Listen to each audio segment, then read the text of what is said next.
tu m'as dit que tu voulais faire des tomates. Ah oui, il faut faire aussi d'autres choses. Tomates. Alors dis-moi, qu'est-ce que tu as avec toi? Alors, j'ai plusieurs variétés de tomates. Là, j'ai des tomates cocktail. J'ai des tomates château rose. Ok. Quand tu achètes donc des semences, c'est une obligation juridique de te dire plusieurs choses, et notamment quand est-ce que tu dois les semer. D'accord. Et tu vois qu'il n'y a que ces deux cases-là qui sont en jaune. Tout le reste de l'année, ça veut dire pas la peine de les semer. Et ensuite, pour les repiquer, les mettre en pleine terre. Donc là, ils ont mis ça en vert, plantation. Et donc tu vois, c'est à peu près un mois plus tard, quand c'est en avril. Sache de manière générale que franchement, plus de 90% de la majorité des plantes du potager ou des fleurs, elles ont toutes la même horloge biologique, on va appeler ça comme ça. Donc ces petites graines, elles ont besoin d'être plantées mars-avril. Fin avril, vraiment dernier délai. Donc c'est pour ça que nous on conseille toujours de varier les variétés. Et surtout l'astuce de prendre des variétés très précoces, de saison, donc là type on est les cultures et les récoltes d'été, hein, juillet-août. Et là c'est plutôt des tomates que tu pourras récolter encore fin septembre, octobre. Ça te permet d'étaler, avec là on n'aurait que 3 plants de tomates différents, et bien tu pourras récolter 6 mois de l'année. Wow.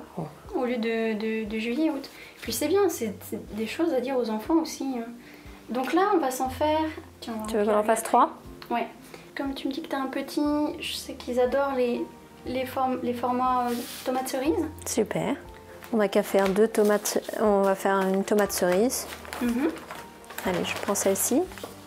Alors, il y a quand même pas mal de graines. Oui. Alors, je sais pas du tout combien de graines je suis censée mettre. Ok, ça marche. Alors, parfois c'est écrit, parfois pas, sur les sachets. Et c'est là que le bas blesse, c'est là où beaucoup d'erreurs se font quand on débute. Alors, fais voir. Ah, tu vois, celles-ci, elles sont marrantes, regarde. Si on peut zoomer un peu.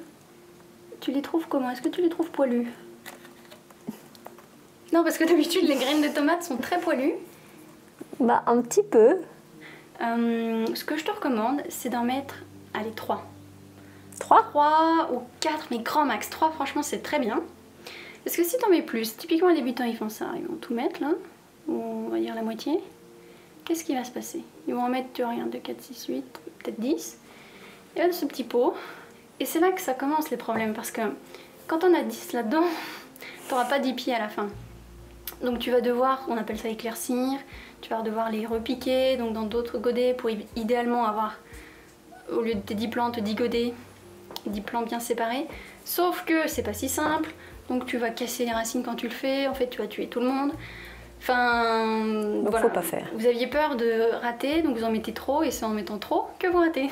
D'accord. Moi je préfère que surtout en famille, que tu t'amuses, que tu testes par exemple un où t'en mets 10, un où t'en mets que 2 ou 3, et vraiment tu verras en fait qu'est-ce qui va lever le plus tôt. Une fois que tu les remets en terre, qu'est-ce qui va mieux se porter, qu'est-ce qui va donner le plus de fruits à la fin de la saison, etc. Je les mets pas les unes à côté des autres, j'imagine. Oui, bah je vois ce que tu fais là, c'est bien. Tu pourrais encore, si tu veux, les rapprocher, mais l'idée de faire comme ça un espace et un triangle, c'est vraiment très bien. Si celle-ci, tu l'avais décalée un peu trop, là ça va pas.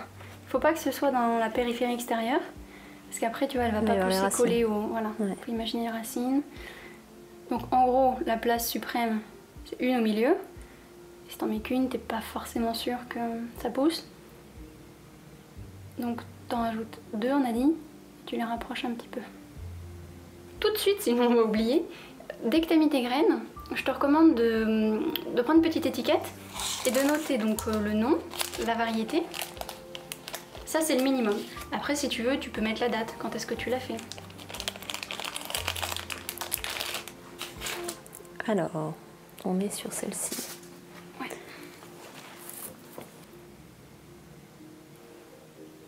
Et donc pour pas abîmer les futures racines, exactement, on le colle contre le pot. Alors on en est où? Ah ben on avance, hein. Waouh. Alors là, elles sont minuscules. Là, comme elles sont tellement minuscules, tu pourras en mettre 6, 7 grands max. Tu Tu vois qu'elles sont bien plus petites que les fameuses tomates où tu me disais au tout début, mais oui, c'est petit. 6. Même 6, c'est pas facile, dis donc. 1, 2, 3, 4, 5. Allez hop, une petite 6e. Alors.